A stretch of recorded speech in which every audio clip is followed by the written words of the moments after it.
Hello friends, आज हम लोग पढ़ने वाले हैं क्लास 6 एनसीईआरटी हिंदी बुक का चैप्टर 1 वह चिड़िया जो। इस कविता को श्री केदारनाथ जी ने लिखा है। इस कविता में उन्होंने पीले नीले पंखों वाली छोटी चिड़िया के बारे में बताया है। तो चलिए कविता शुरू करते हैं। वह चिड़िया जो चोंच मारकर दूध भरे जुंडी के दाने रुचि से रस से खा लेती है। जुंडी मतलब जौ, जिसे हम बाजरा और ज्वारा भी कहते हैं। रुचि मतलब चाहत या मन से, रस मतलब स्वाद। तो इस पंक्ति में नीले पंखों वाली चिड़िया कहती है कि दूध से भरी मतलब अध पके जौ के दाने बहुत मन से और स्वाद लेकर खाती है। वह छोटी संतोषी चिड़िया नीले पंखों वाली मैं हूँ, मुझे अन्न से बहुत प्यार है। और फिर वो चिड़िया कहती है कि वह उसके पंख नीले रंगों के हैं और वह अन्न से बहुत प्यार करती है, उसे अन्न बहुत प्यारा है। तो फ्रेंड्स, इन पंक्तियों से कवि हमें यह संदेश देते हैं कि हमें अन्न से प्रेम और उनका आदर करना चाहिए, क्योंकि अन्न हमें जीवन और ताकत देते हैं। तो फ्रेंड्स, अगर हमें अन्न ना मिले तो क्या हम जिंदा रह पाएंगे? नो, बिल्कुल भी नहीं। अन्न है तभी तो जीवन है, इसीलिए हमें अन्न की बहुत इज्जत करनी चाहिए। चलिए अब दूसरी पंक्ति को पढ़ते हैं। वह चिड़िया जो कंठ खोलकर बूढ़े वन बाबा की खातिर रस उड़ेल कर गा लेती है। रस उड़ेल कर मतलब बहुत मधुर स्वर में, बहुत मधुर आवाज़ में।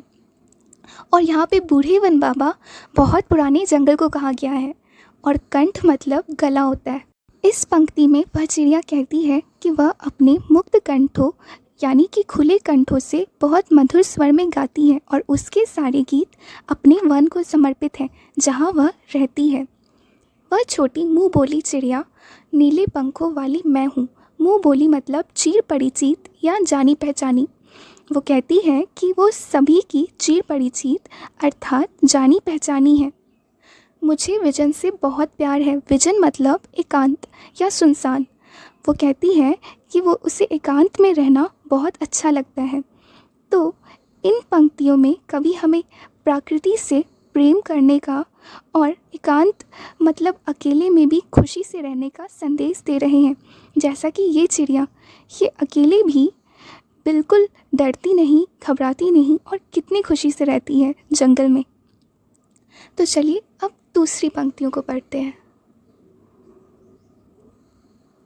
वह चिड़िया जो चोंच मारकर चढ़ी नदी का दिल टटोल कर जल का मोती ले जाती है। जल का मोती मतलब पानी की बूंदें, दिल टटोल कर मतलब बीच से, और चढ़ी नदी का मतलब उफनती हुई नदी या फिर जल से भरी हुई नदी।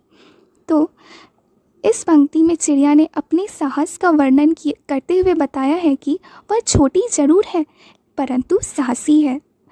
वह जल से भरी नदी के बीच से भी पानी की बूंदें को चोंच में भरकर ले आती है।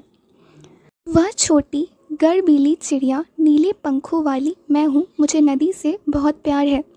गर्वीली मतलब गर्व या अभिमान से भरी हुई। तो इस पंक्ति में चिड़िया कहती है कि उसे ये साहसिक काम करने पर अपने आप पर बहुत गर्व है और उसे उस चिड़िया को नदी से भी बहुत प्यार है।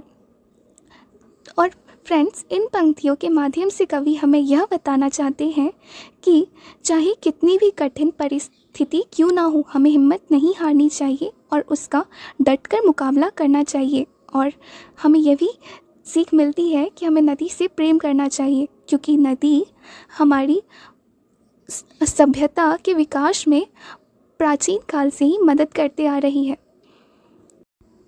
तो अब हमने पूरी कविता पढ़ ली है और इस कविता का क्वेश्चन आंसर की वीडियो का लिंक आपको डिस्क्रिप्शन बॉक्स में मिल जाएगा। Thank you friends for watching this video. और अगर आपको मेरा वीडियो अच्छा लगा हो तो प्लीज़ इसे लाइक और मेरे चैनल को सब्सक्राइब करना ना भूलें।